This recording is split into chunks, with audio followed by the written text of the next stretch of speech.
দণ্ডবাদ রাজবংশী চুমকিস কিচেনত তোমরাগুলাক সগাকে স্বাগত। আজি মুই তোমরাগুলার নগর শেয়ার করিম রুই মাছ দিয়া কচুর বই আর কচুর মুড়ার একটা দুর্দান্ত রেসিপি। তো ভিডিওটা স্কিপ না করিয়ে সম্পূর্ণ ভিডিওটা দেখার অনুরোধ রইল। আর বেশি দেরি না করিয়ে চটফট দেখি নাও রেসিপিটা। এটি মুই কচুর বই আর কচুর মুড়া তুলি নিছং। কচুর বই আর কচুর মুড়াগুলো একেবারে কিন্তু কমলা দেখিতে পাবা হচ্ছেন। তুমি কচুর বইগুলো তুলে নিছং দেখো একেবারে কিন্তু কমলা, এগুলো কিন্তু আরও বড় হইলে হয়। তাহলে খুব ভালো মতন মুই সিদ্ধ করিয়া নিম প্রথমে। তুমি খুব ভালো মতন সিদ্ধ করিয়া নিছং কচুর বইগুলো তোমরাগুলো দেখিতে পাবা হচ্ছেন। তো এটি কিন্তু কচুর মুড়া আর এটি কিন্তু কচুর বই দেখিতে পাবা হচ্ছেন। আর সিদ্ধ কেমন হয়েছে তোমরা লাগ দেখি দিবা হচ্ছ। দেখো একেবারে কিন্তু সিদ্ধ হয়ে গেছে। এলা মই খোসাটা ছলে আনিম, ছলে তারপর তোমরাগুলো দেখে দিবে নাকছো।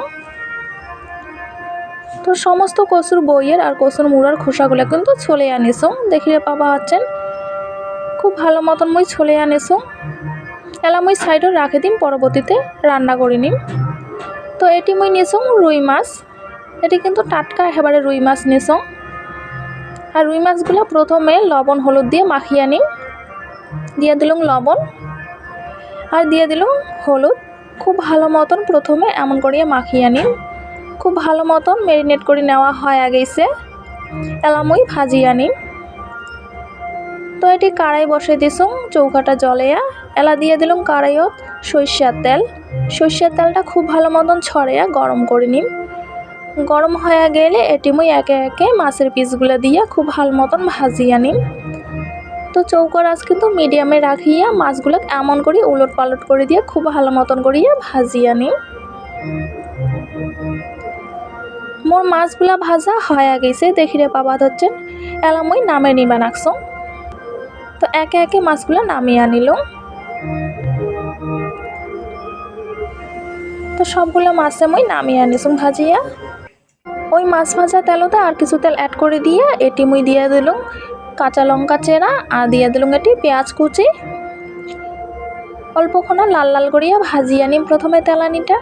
আর হালকা একটু কালার চলে আসলে এটি মুই আগে থাকি যে ছুলিয়া রাখছুম কচুর বইগুলো ওগুলো দিয়ে দিলাম লবণ আর হলুদ।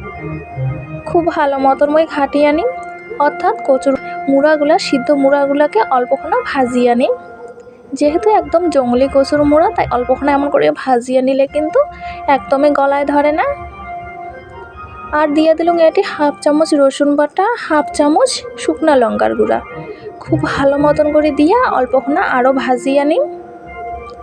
আর ভাজিয়ে নিতে নিতে এমন কিন্তু একটা গলা গলা ভাব করিম, আঠালো ভাব করিম। তবে একেবারে সমস্ত কচুর বইগুলোকে ভাঙিয়ে না দিম, অল্প এমন করিয়া হাত ভাঙা আধ ভাঙা করিয়া এমন করিয়া চাপ দিয়া ভাজিয়া নিলাম। এলা দিয়ে দিবা হচ্ছে জল। মুই এটি জল দিলাম পর্যাপ্ত পরিমাণে। এলা খুব ভালো মতন জাল করিয়ে নেওয়া খাবে।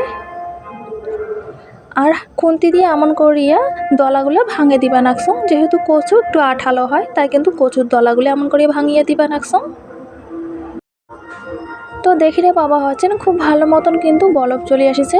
খুব ভালো মতন মুই ডালটা ফুটিয়ে আনিছো। তো আধ ভাঙা করে দিছো দেখিলে পাবা হচ্ছেন। আর কিছুটা কচু গলাইয়া দিছো। আর এটি দিলাম জিরার বাটা। মুই জিরাটা গোটা জিরা বাটিয়ে দিয়ে দিলাম 1 চামচ জিরা বাটা। এলা খুব ভালো মতন আরও 2 থেকে 3 মিনিটের মতো জাল করিয়া নিম।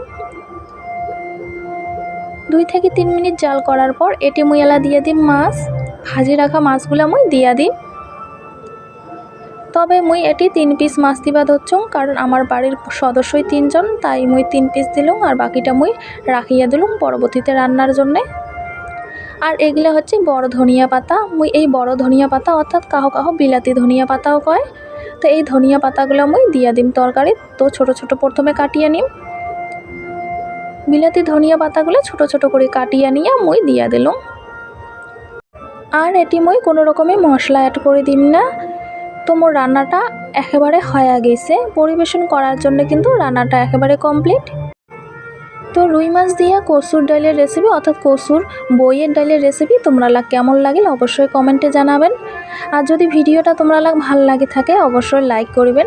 আর মোর চ্যানেলত যদি নতুন দর্শক হয়ে থাকেন অবশ্যই মোর চ্যানেলটা সাবস্ক্রাইব করে রাখবেন নিত্য নতুন রেসিপি দেখার জন্যে। তো আসিম পরবর্তীতে অন্য কোনো রেসিপি নিয়ে, নতুন কোনো রেসিপি নিয়ে। সুস্থ থাকিবেন, ভালো থাকিবেন, আর সম্পূর্ণ ভিডিওটা দেখার জন্য তোমরাগুলো অসংখ্য অসংখ্য ধন্যবাদ।